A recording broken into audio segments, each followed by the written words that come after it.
There are several views regarding the origin of the human soul. Some theologians, called creationists, believe that God creates an individual soul for each human being when the person is conceived.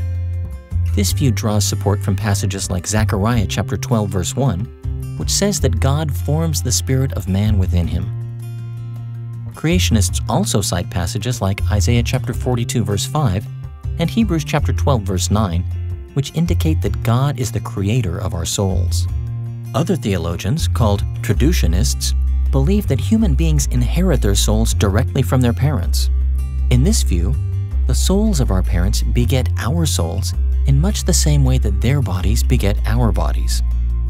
Traducianism is often used to explain why people are born with sinful souls, since it's hard to explain why God would create a soul that was already sinful. Traducianists rely on passages like Romans chapter 5 verse 12, which implies that we inherited our sinfulness from Adam through ordinary or natural generation, and Hebrews chapter 7 verses 9 and 10, which teaches that Levi was seminally present in his ancestor Abraham.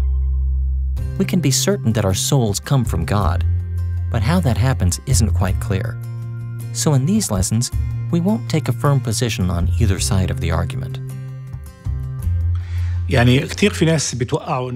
lot of people expect the Bible to tell us about the origin of our soul and how it came and how it was made. The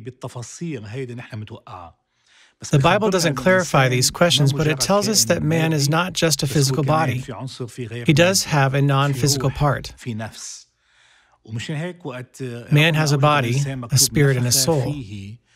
The Bible says that when God created man, He blew into him and he became a living spirit. That's the spiritual part. The Bible does not tell us how it came, but that it's present and that we need to take care of it. This part of man is not satisfied by bread or normal physical things. Augustine explained it this way: we have a need to have Jesus in our life to fulfill us in both the physical and spiritual lives.